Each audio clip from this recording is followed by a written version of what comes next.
Hello and welcome, I'm Abebe Gelaw. With a projected $4 billion of exports a year, of course in a decade's time, and 100,000 jobs, the Huaqian Group, a Chinese shoemaker, is up and running in Ethiopia. What drives this company most? My guest today, Helen Hai, is the group's driving force in Ethiopia. Welcome to the program, Helen.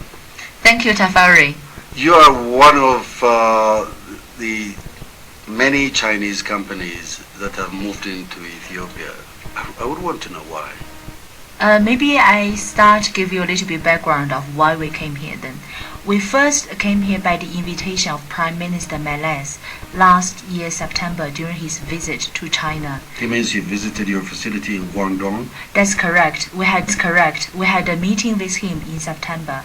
And then in the following few weeks, we came to Ethiopia. The first time we put our feet in the land is on the 21st of September. Of last year. And at the end of our visit, we had a private meeting with Prime Minister Meles again. And during the meeting, he mentioned to us currently in the development of Ethiopia, there is the growth and transformation plan. And in this plan, the government would like to use the industry, manufacture as the driver to drive the economy. Therefore, he would appreciate if company like us from China could come here to invest. Why was he interested in you? I mean, just because you produce 20 million pairs of shoes every year? Yeah, we do. We are one of the largest ladies shoes manufacturer in China. We have 25,000 workers in China working for us, and we produce 20 million pairs of shoes every year, and our annual export to the US are over $300 million. When you were invited to invest in Ethiopia, you, of course, as you said, a delegation from your side came to Ethiopia, saw for yourself, met officials, saw for yourself that this indeed is a feasible investment. Is that how it went? Yes, but going back to your previous question, why Prime Minister Meles approached us, what I know is 2 months ago when the chief economist Justin Lin from World Bank visited us, I started to know why Prime Minister Meles approached us, because last March when Prime Minister Meles had a meeting with Justin Lin, the chief economist from the World Bank, and then they discussed about the development of Ethiopia, and Justin advised the Prime Minister, in Ethiopia we have good leathers, so it's very important actually to invite a shoe manufacturer to come here. And in China, instead of just importing leather from Ethiopia, you just that's want correct. The factory here. Yes, because that will create jobs. And then in China, Justin said in China the cluster of shoes making is in Dongguan, where we are, and he suggested Prime Minister Meles to find the best and the largest shoe manufacturer in China. That's why we got approached. Why do you think you're the best? Because you produce brand shoes? Not only that, because running a factory of 1,000 people and running a factory of 25,000 workers is a different kind of scale. Over the years, we have our DNA, which helped us to grow to this kind of size. One of the things, we take care of the basic needs of our workers. We provide 3 meals of free food to our workers. They have a huge variety of food they could choose, and they can eat as much as they want. And we provide free accommodations to our workers, and we provide free clothes to our workers. We even build kindergartens to our workers to look after their children. The saving rate in our factory in China are over 70%. Basically, the salary our workers get are all savings. They use it to take care of their parents when they are ill. They save it for their future children's education. We'll talk about that a little bit later in our discussion. But you produce shoes destined to U.S. markets. That's correct. And you're saying that you're competitive. You provide quality shoes, right? That's correct. So when you start producing in Ethiopia and export it to the U.S. market, would that be as feasible as you think it would? It's certainly, first of all, we know how to make good shoes in China for 25 years.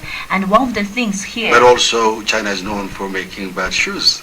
But the shoes we produce are to the U.S. market. Big brand including Guess, Calvin Klein, Coach, UGG, Neutralizer. So those are big brand, and actually for each of the shoes goes out our factory that has been inspected by the quality control. So there has never been any problem for the shoes we are making. That's why we can receive orders from the overseas market. But you're not selling it locally here in Ethiopia, right? It's for export. No, because one of the reasons we came here, number one is to create jobs. Number two is to help the government to accumulate foreign reserves. Number three, to make money for yourself. Our strategy here, at the heart of strategy, it is the value creation for all our stakeholders. Our stakeholders are three of them. Number one, governments, which coming here as a Chinese company, we want to help the friendship between China and Africa. Number two, stakeholders are the employees. In China, all our workers came from very poor background, but over the years, they accumulate a lot of savings so they can afford their own houses.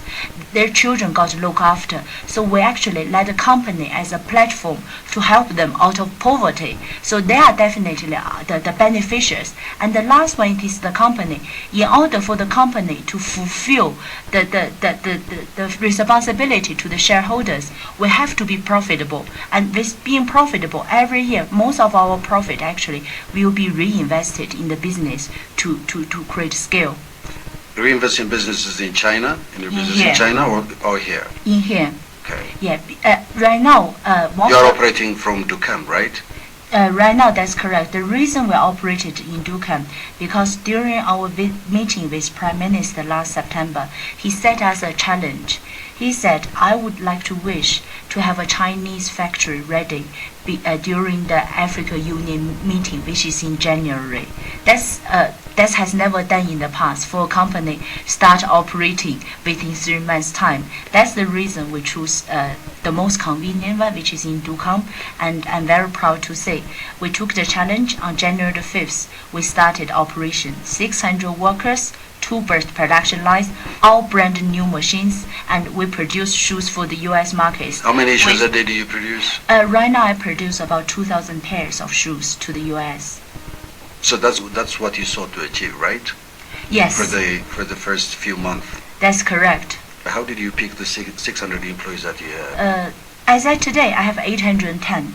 And then out of the 810, 181 are Chinese workers, and the rest of them are all locals. So we're talking about 600. That's correct. The reason actually in the future, in the heart of our strategy, we want to develop the local talent. One of the first decisions we made when we decided to invest in this country, we recruited 86 Ethiopia university graduates.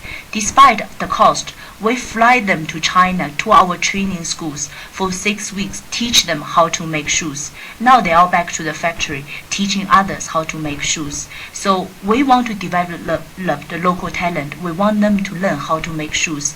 In the future, our strategy is to use as much as local as possible. You were quoted as saying in one of the interviews that you gave to one of the papers is that you invest here because there is cheap labor.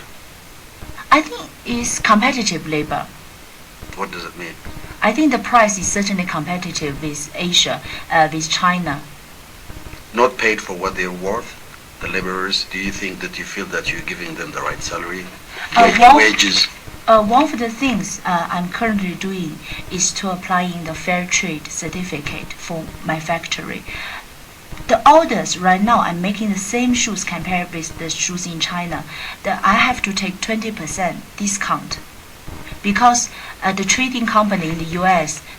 Told me, made in China, we have already know the quality. Made in Ethiopia, we don't know. So if you don't give me discount, I won't give you orders to make shoes in this country. And every month, as at today, actually, I still have not made any profit yet. But your shoes are made in China, although they're produced here. No, all the shoes we produce to the U.S., it has the label made in Ethiopia. Not made in China. Of course not. From the box, the inside, everything said made in Ethiopia. If you go to the US, go to Neutralizer store, you can find the shoes made in Ethiopia. Right now, it's currently on the shelf of Neutralizer store. You have 180 Chinese That's correct. And the rest are Ethiopians. We're talking close to 800 employees in your factory. Yeah. So you want to minimize the number of Chinese working for you in the years ahead? Is that what you plan to do? Definitely. The reason What is the timeline like for you then? The reason I have so many Chinese because I have to provide trainings to the workers. This is the tough part. It grows over time. So normally for we train the worker, we need at least 3 months to train them to a certain standard. That's why I need so many Chinese workers. Because shoes making is different. It's not like making a computer. There is certain slot you just plug it in. Shoes making actually, it requires more skills compared with making a computer. It is very detailed. So we have to have Chinese worker next to an Ethiopian worker, hand by hand at the beginning to teach them how to make shoes. How long will that take to kind of produce Ethiopians who can train Ethiopians making shoes? For us, I think the basic training is 3 months. That's the basic training. Last time, when I had a lunch with Ambassador Xiyong Masfin in China, he said, as a country, we failed to teach our people to make good quality shoes in the past 15 years. But you, 6 weeks time, you teach our people how to make quality shoes because we took Ethiopian trainees to China to our school to teach them how to make it. Ambassador Xiyong visited us, our training school in China, and he's very impressed. He said, now I know because you have one Chinese worker next to an Ethiopian trainee, hand by hand teach them how to get this done. It's interesting in a way because the common sense has it in this country and also in most of Africa that the Chinese are going to take over Africa. So one of the steps you need to take is to kind of limit the number of Chinese working here to show to the locals that there is indeed a cadre of Ethiopians doing the job. So is that the logical step for you? I think first of all, China is growing very fast. There's all kind of good things and bad things about China in the global media. But I think we, as an entrepreneur, we look down the reality and the underlying. For us, we came here, we don't want to take any resource. We come here to create jobs, to help the country to accumulate foreign reserve. Same thing we did in China. We want the company as a platform for those people who came from a poor background to help them to fulfill their dreams out of poverty. At the same time, the government and the company will be beneficial out of it. We want to do the same thing. So in the next 10 years, what are your plans? On January the 28th, we have already signed the MOU witnessed by the Prime Minister Malay's and Chinese leaders. We signed the MOU with China Africa Development Fund to jointly invest $2 billion in the next 10 years in Ethiopia to create light manufacturing special economic zone. And the aim is, in this zone, we want to create jobs for local of 100,000.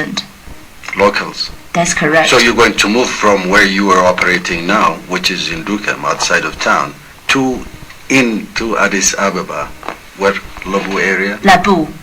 And how big is that going to be? You've told us 300 hectares. And you're going to build a brand new factory? Yes, we want to build, if you go to visit our factory, it's not only the factory, we will build dormitories, we will build facilities to our workers because we need to take care of their basic needs. So we will also have kindergartens. Over time, we will also have schools. So you're going to have 100,000 people living and working in that location? That's correct. If you look at the way... Why is that necessary? Because you're going to employ people from Addis Ababa too. They don't need to stay there. They don't need to live there. What is the logic here? Okay, the logic, if you look at the development of our company, we started in China in 1984 with 3 sewing machines, 10 workers in a small factory in China.